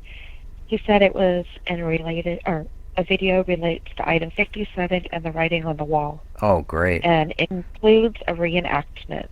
Oh, that's Wow, I'm awesome. excited for that. Yeah, I want to simul stream that one. That's great. Okay. And cast off blood. Okay, so highway velocity resonate cast off blood. Okay, cast off. I remember him mentioning what cast off blood was. Okay.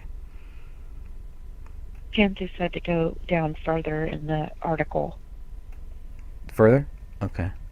Mhm.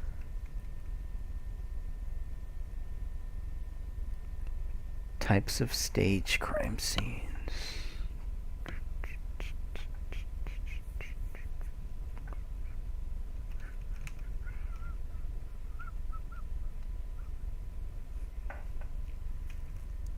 Let's look at case number 7.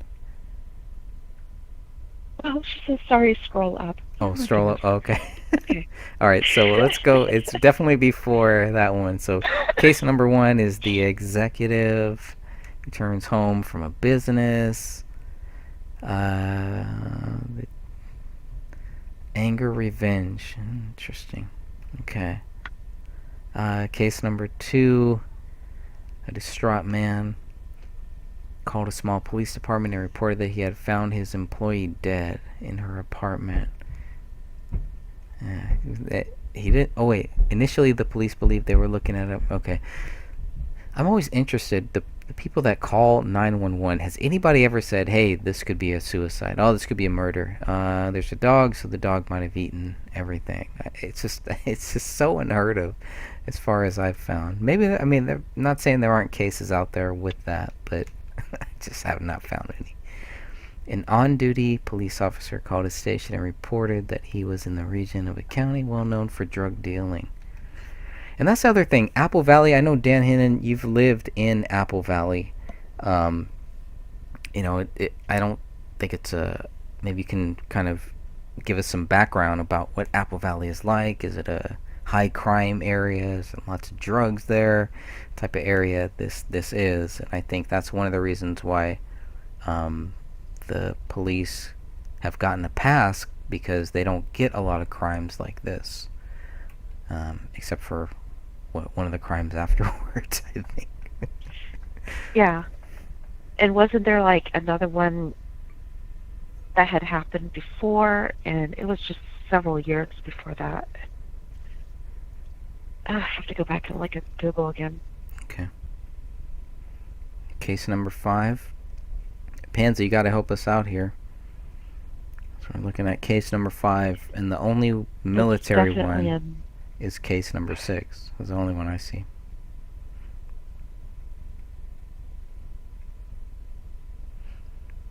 I mean, but you can see how differently, if you look at all of these cases, they're so different.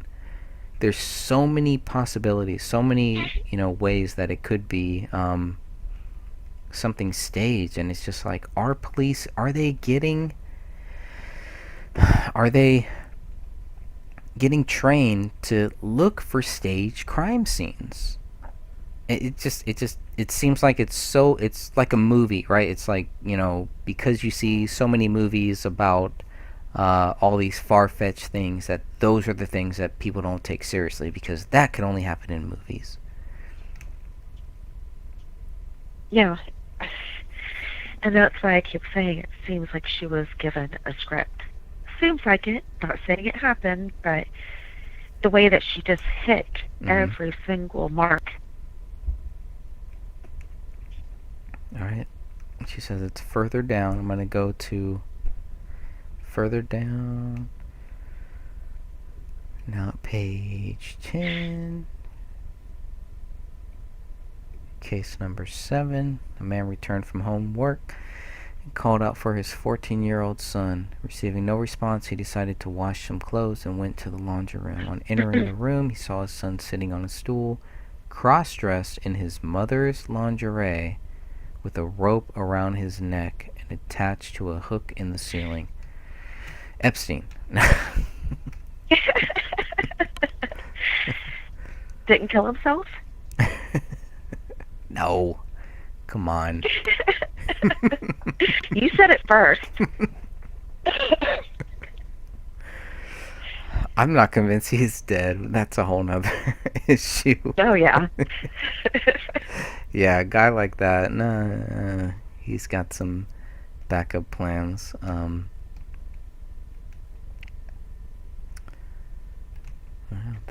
Those are the two. Case number 8. Allison reported to the police that she had returned home at late night, and when she parked her car, she noticed that the words "Kill Allison" or "Blood Spill" had been printed in chalk on the brick siding of her home. Thinking it was the work of a prankster, she stepped onto her porch and saw the words "F. Allison" in chalk on the floor of the porch. Well, this is normal in Oakland, California. This is like a day in the life. When she inserted her keys into the lock, she saw "Blood Spill" and "Kill Allison" in chalk on her door facing. She advised that she was not concerned, and she entered the home and was confronted by a large man who beat her and raped her. The man then dragged her into the woods near her home and inserted a tree limb into her sufficiently far enough that it had to be surgically removed. Oh, that's disgusting. What the heck? So how was that a staged thing? Okay, I guess they're staged because case number 6 and 8, they were a clear attempt by the staging offender to manipulate the scene and mislead the police. By definition, each of these situations merit. Wow. This is brutal. I mean, these guys have done some amazing research. Definitely need to look further into them. The most common type of staging occurs when the perpetrator changes elements of the scenes to make the death appear to be a suicide or accident in order to cover up a murder. The second most common type of staging is when the perpetrator attempts to redirect the investigation by making the crime appear to be a sex-related homicide. Well, we know this case was not that, but definitely the first part makes sense.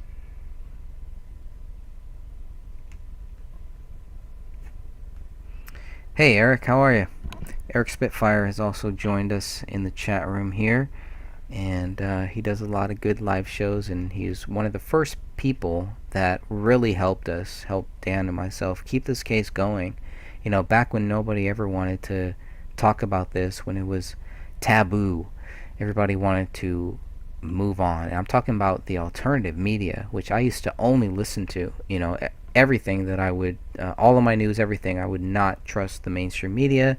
Nothing like that. It was all the alternative media, and I was so after this case came out, and Dan Hinnon, with his research and looking at this stuff, nobody in the alternative media wanted to talk about this. Well, Eric Spitfire Wilkinson was one of the only people who actually would cover this story, and so I definitely thank him for that, and he's definitely a big part of the reason why we're still here, why we're still moving on. Thank you, Eric.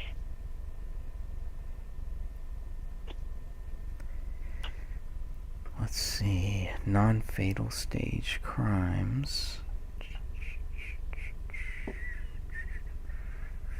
Fish hat. Yeah, we'll have to get back on there soon. Investigative strategies. The investigator must be open to all possibilities. All possibilities. This is one of the biggest things that one of the biggest issues that I think a lot of us had with Kenneth Maines, is because he did not seem open to a lot of possibilities just by the fact that he would only mention the extreme. It was either all of the police were involved in it or David was guilty. With Kenneth Maines, those were the two choices that we were really given, and there should have been a lot more. He didn't need to go there. He went to places that it was like the pattern. We had already seen this pattern, and here is another guy who all of a sudden has a show on the History Channel or one of those channels, one of those cable channels that nobody's watching, and it's the same thing. Well, they wouldn't have done this. He agreed with the investigators on this case. Just and he had only seen, I think, Dan, correct me if I'm wrong, but he had only seen the 94 pages and some of those photos. Based on that, he was able to say that he agreed with the investigators. It wasn't like it was there, and I don't even want to get started on what he said about item 57. We'll save that for another time. But it's just like you can clearly see the motive of certain people by what they say, by what they discount, by what they brush off of their shoulders. And anybody who is willing to brush off of their shoulders item 57, I don't take them seriously. I can't. I can't. Because they're not looking at it. I mean, I have, I have spoken with local law enforcement people who, when you talk about item 57, that's what gets them. And I think that's why they want to suppress item 57 and item 53.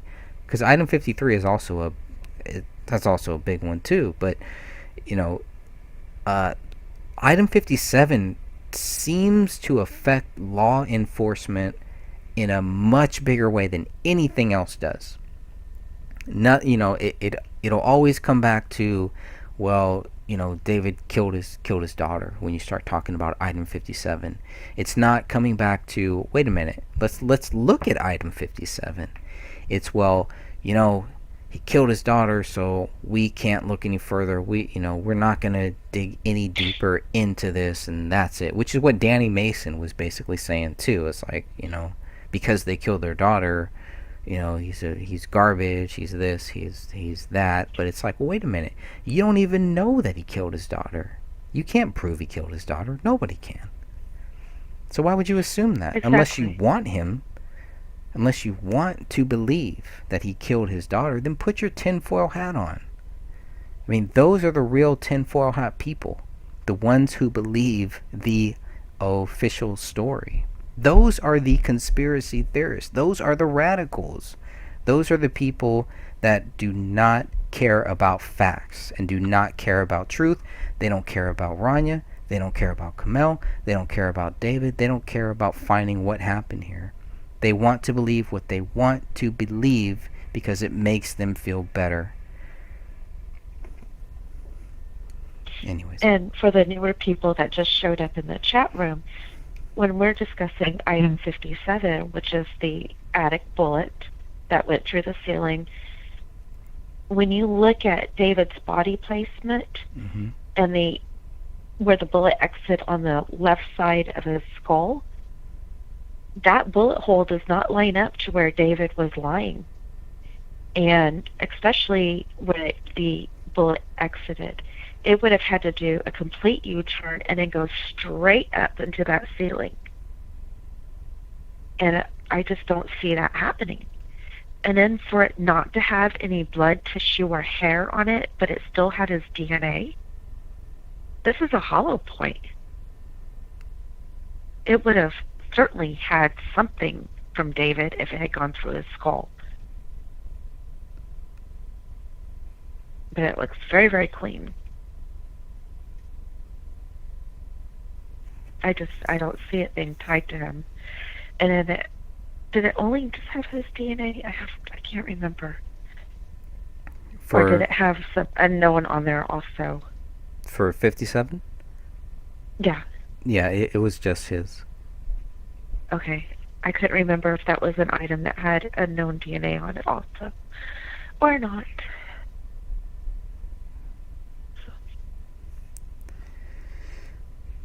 Okay. Pansy, tell me if I'm close here.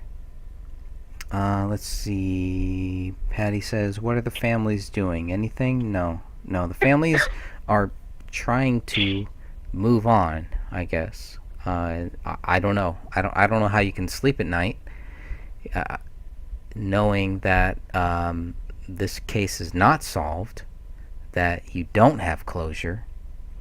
And so I think a lot of the misdirected anger is geared towards us. And it's pointed towards us because then it gives them something, it gives them a distraction. So instead of them focusing on what proves David guilty and finding the truth, they can just focus on us and try to, tear apart little pieces here, little pieces there. And that too shows,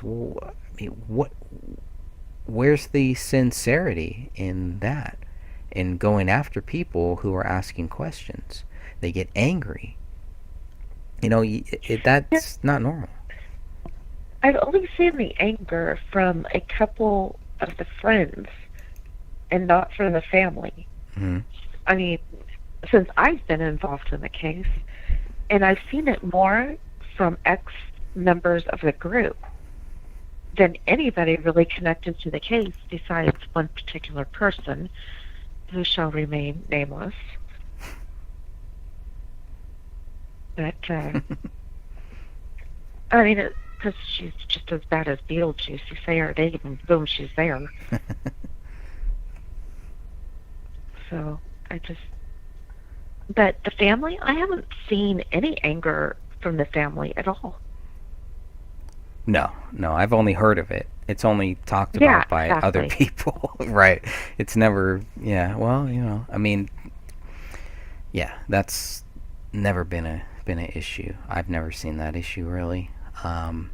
It's just hearsay from certain people. It is. And then they say that they're sitting there being the mouthpieces for the families. Did they ask you to do that, folks? Or did you just take it upon yourself? That's right. Okay. Are we getting close to this part of the article? Pansy keeps saying we're close, but then she said she didn't see it. See it. Yeah. It's an illusion.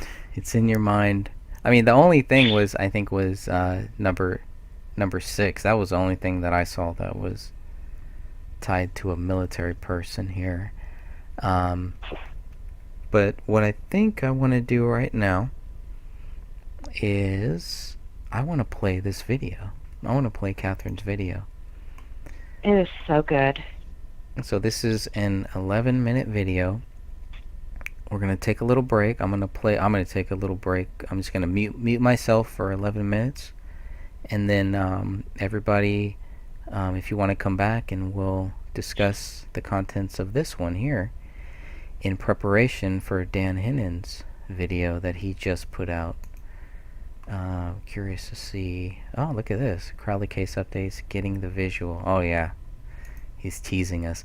Dan Hinnan is on a different time zone, so definitely he's probably tired now. So thanks, Dan, for joining us. We all really appreciate that. And I'm gonna play this video here, and then we'll all come back and discuss it. How does that sound? Sounds great. All right, let's do it. Hope Catherine doesn't mind. Hi YouTube, it's Catherine Michelle. Today we're going to talk about the body positions in relation to item 57 and the wound on David's head. Sophia has been covering this a lot on the Justice for David Crowley and Family page, and as I was helping her with some of this and going over, what was where and how it correlated with the other position, again, as always, things in this case just didn't add up. So we're going to draw it out on the paper for you to see exactly. I'm taking everything from the reports. This is their hand drawing. These are written notes. And then finally from the BCA report. So first of all, let's start with the drawing. And obviously this is not to scale. So we have north, south, east, and west. And here, the body positions, as you will see, this is David, Kamel, and Rania.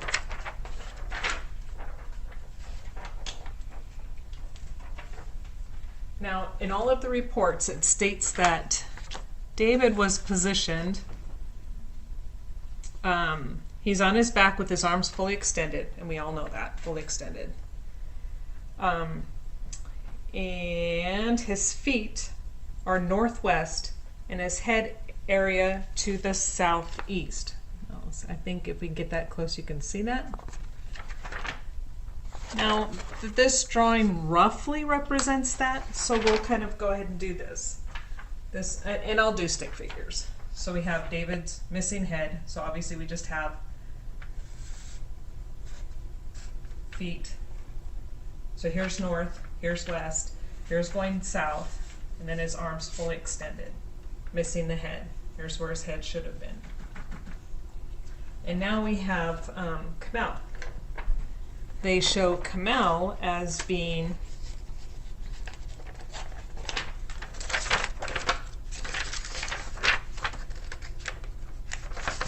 and I will show this to you as well. Her head, well, it's this area right there in purple. And it says her head area is northwest and her feet are southeast. So now her body's lying in the exact opposite position of David's.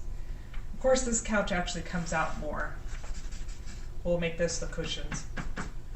Because her head in the photo actually shows where her head should have been was actually very close to here. So where her head should have been would have been like right here. And here are her feet. And then this one has the arm under her body. Now remember, this is under her body from her left under going up toward the right. Hand is missing as well. Again, how the dog ate a hand from underneath her body. Paleo was a magician. Gotta love that dog. And then Rania, in one of the first photos that they show, again, one of those slip-up photos that they let out, was you see as they're coming through the front door of the photo, and you see Kamel lying on her stomach, her legs are spread, and then Rania is between her legs, and you can see that it's between. And yet these photos here and their little description show it as her being, oh wait, no, just like this, I'm sorry, just like this is how the original photo shows. But the rest of the photos, they show her lying on top of her mother's legs. Now we know that's not true because the photo evidence proves that not to be true. Okay. Sorry. Now, and we know Rania is here. And then her little arm is over there. Okay, so we have Kamel's head in the northwestern position and David's head in the southeastern position. Here's the east wall over here. We have the front window over here. Here's the kitchen area, again, north, south, east, west. Now, a month later, a bullet was found above this east wall. Is going to be somewhere over here in the ceiling area, is where item 57 is going to be located in the attic. Okay, so here's let's say here's the front door. I guess it swings in this way. I forget how they do all that. I'm doing it backwards, but so the front door swings in, and here is, like, say, the light over the front entryway in the ceiling, and somewhere over here is going to be like the hole. Now mind you, his head is facing this way. Here's the thing in the window, in the ceiling. We've got the bullet hole going that way. I'm going to use a different color to help emphasize this. His head position is this way. We've got the bullet entry into the ceiling over here. Now, where David's head should have been, there was a little bit left. We know that the exit wound was, let me find that, if I believe correctly, it was, hold on, let me find that. Okay, I wanted to go and pull up his autopsy report so you guys can see it for yourself. And here, areas in purple, concentrate on that. And it says that the exit wound is the left parietal bone with external beveling. So the external beveling means where the projectile came out of his head. This would be his right side, where the entrance was somewhere over here. The bullet exited from this part of his head over here. His head is facing this direction. The ceiling entryway is that way. The exit wound is this way, near the front window. Are we beginning to see the problem here? And this is, again, one of the many reasons why, according to their documents, not anything anyone else has conjured up, by the documents, by the written reports, by the photographs, and by the evidence, it proves beyond a shadow of a doubt, and without question, David did not shoot himself. Now, mind you, the gun is also down here. The reports state anywhere from a few inches to a foot, to a few inches to a foot on David's left-hand side. He's right-handed. His right hand is missing. And it's on the left-hand side. Down here, we have the entry is this way somewhere over here on his head. Exits here. Okay, I hope you guys are getting this.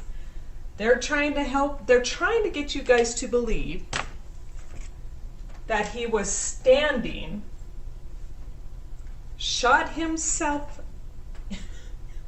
in the right side, it exited the left, he fell like this, with his clothes being pulled part way up, as well as Rania's clothes. Now we know her pants, her sweatpants were pulled part way down in the back, but all the way up in the front. That is usually indicative of dragging a body, like you're dragging someone, so the pants and the clothes either pull down or whatever. Same with David. So he gets shot over on the right. It exits to the left, which would be this way. Here's the entrance to the ceiling, and it ends up somewhere mysteriously a month later. Nobody saw it by the front door, which it was then at one point when they came back the month later. Their exact words were an obvious defect in the ceiling. So I don't believe for one moment that they were there for 12, 13 hours and no one saw, recorded, or documented that hole in any of the reports that we have. So, you guys want me to believe that this wasn't a cover-up? Well, however the cover-up may be, was it due to his writing? Was it due to the fact that it was just really shoddy police work? Or is there something else? Is there something more nefarious? I don't know. All I know is the evidence is saying the bullet could not have exited his left side. His body could not be facing toward his head toward the south east direction. And the bullet entryway into the attic, they say is from a west to east entrance. How does that happen, Apple Valley? How? Explain it. Your math doesn't add up. Anybody else? So I'm hoping that this will explain it better and that you guys can get a better understanding why it is impossible for David to have shot himself in the head. Again, Camille, and most of her head, now mind you, was missing. And here is the couch cushion, and here is where her head should have been.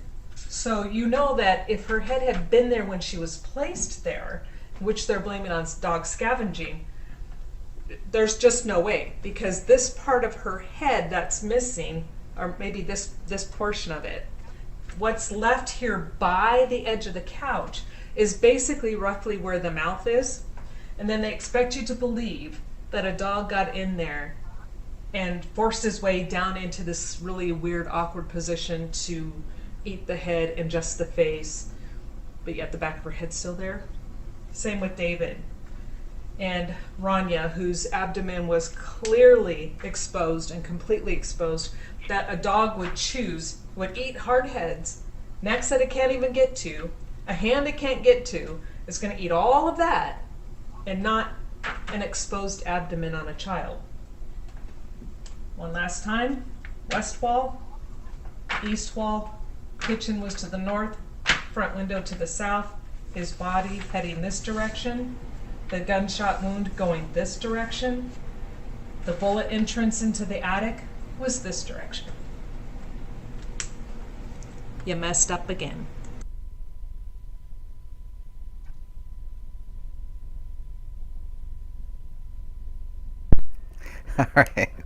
All right, we're back now. Yeah, you messed up again.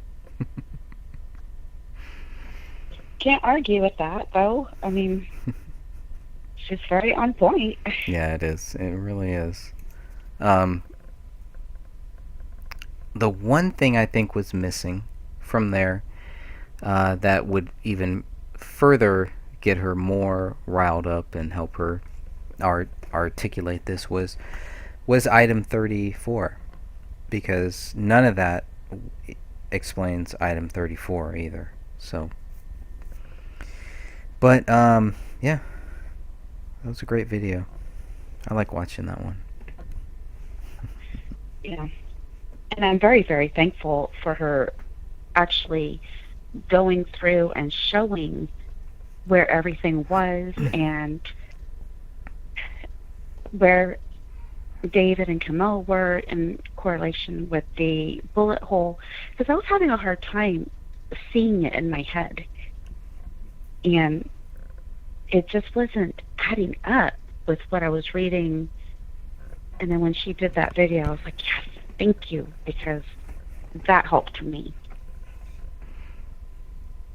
and I know it helped a lot of other people.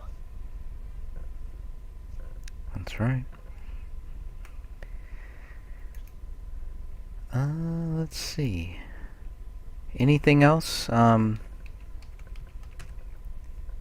Think we need to talk about or cover, or anything else you want to get off your mind? Let people know, or I'll look through the comments here in the chat too. The article that we were referring to in this video has been bumped to the top of the group. I think it's right underneath Dan's video if you go there right now. Yeah, go there. If you haven't read the article, please do. It is amazing. And Let's see what's going other than on. that, Yep, there it is. Latest updates on the Crowley case. 47 minutes. Includes reenactments. Wow. Oh, I gotta go watch this. I know. Yeah, alright, we're gonna have to shut this Exactly. down. We're gonna shut this down. Everybody's gonna have to go to Dan Hinnan's YouTube channel. This is Catherine's channel here. But Catherine Michelle, she has a good name. I forget what the URL name it is, but it's really good. And then this is Dan Hinnan's here, so make sure to go and check that out. Check out some of his other stuff. He's done a lot of videos there too. A lot of 911 videos. If you haven't seen the stuff he's done with Greg Ford, that's really good stuff there too. I really enjoy listening to him and Greg Ford. I think Greg Ford has a book out that is a very good read for anybody who's concerned about the police state, the deep state, all of that stuff. Greg Ford has a lot of good knowledge on that, a lot of good articulate information. And Dan Hinnon also does a show with Alternative Affairs Media, so make sure you check that out live. And I think that's it, unless there's any other comments. I say we all go over to Dan's YouTube channel and go check that out. That's where I'm heading. All right, you have a great night. Thank you all for joining us. Thank you all, and God bless you all. And we'll come back here next week. We'll come back here Thursday, and we'll do... Let me pull that up before we go here. I really set myself... I want to see what the numbers are. So, this is the link for the Justice for David Crowley and Family Facebook group. If you're looking for any documents, if you want to keep up with everything that's going on, this is the best place to go for that. Looking at some of the posts here. This person, I want to get this person on to do a show. This movie and book and everything that he was creating is very similar. Very similar. I mean, even the global control, the unity, the triangle. And even Bobby is asking, when is this movie going to be out? Because this is what people wanted. This person is going to have a very interesting story, and I'm going to make that interview happen. And we'll just let this person say whatever they want. I might throw in a couple questions, this and that, but other than that, that story is fascinating. I'm very fascinated by it, and I've only heard a very small portion of it. Let's see, and then you've put out some good stuff too. Information regarding David's fingerprints, a military fingerprint card that was delivered through the FBI, and you posted this. How many images? 4 images? Well, Give us a little background. The information. This was more in regards to where they discuss his fingerprints, and that was the last thing for them to receive was the analysis back from his fingerprints. And then they closed the case out after that.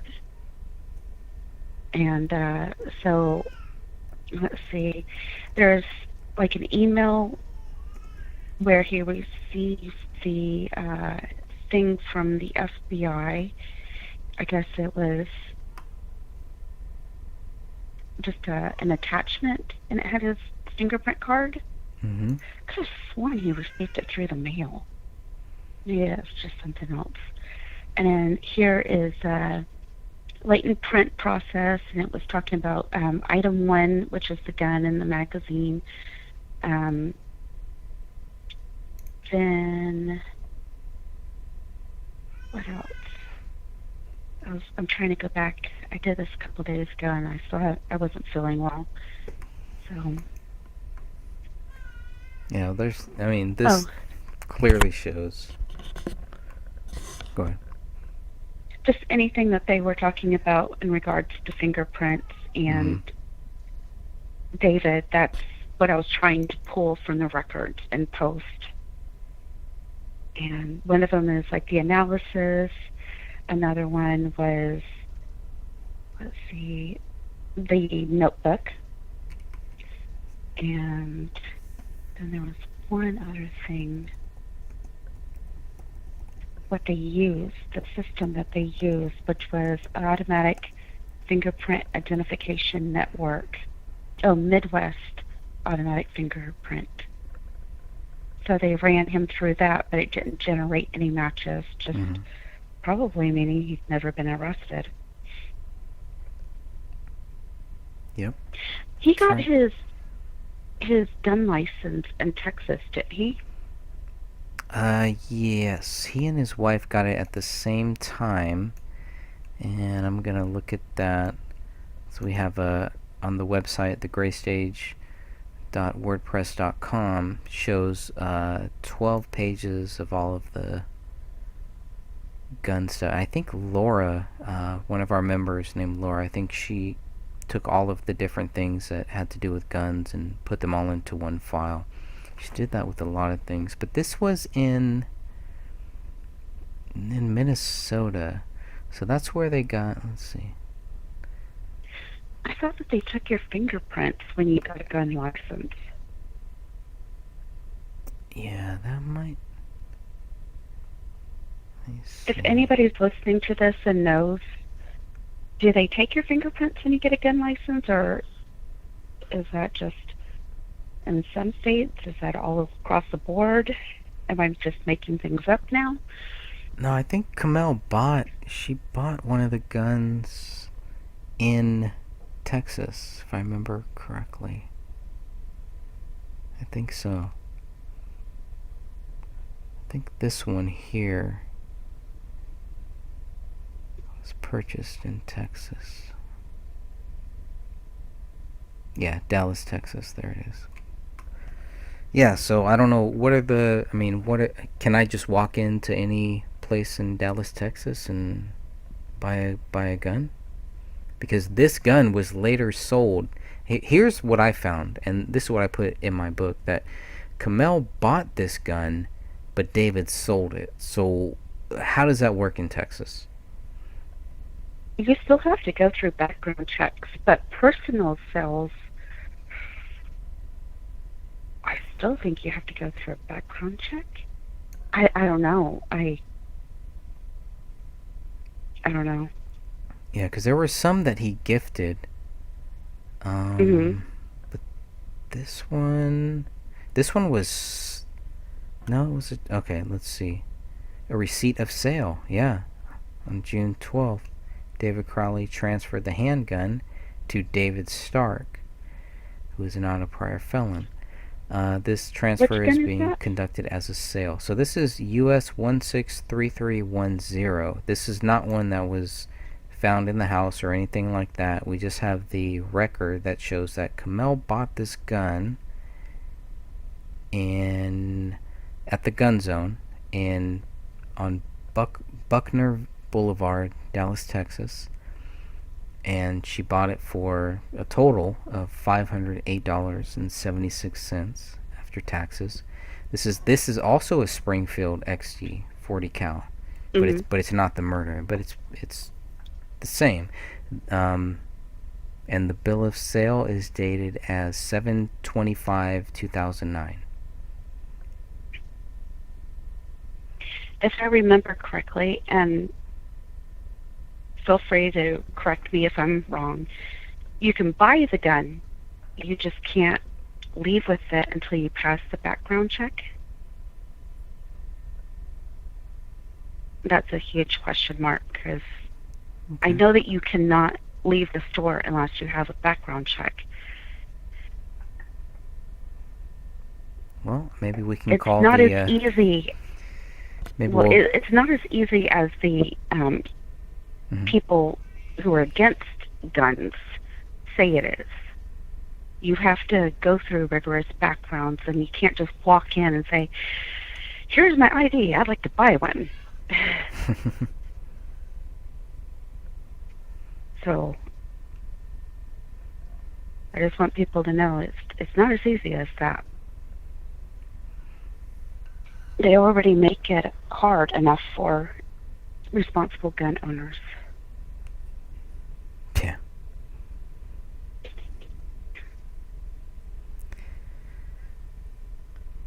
Okay, I'm just going through the comments. Unless anybody else has any other questions or anything, I want to go check out Dan Hannon's video before I pass out here.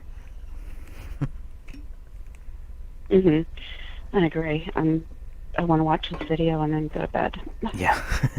Oh, I did want to see the reason why I wanted to go here is because I wanted to see what the results were. I was hoping the results would change or something, but I don't think that's gonna happen. Okay, we got 20 people who want next. Okay, well, I mean that's pretty much it, I think. Next week's topic will be about theories about what really happened.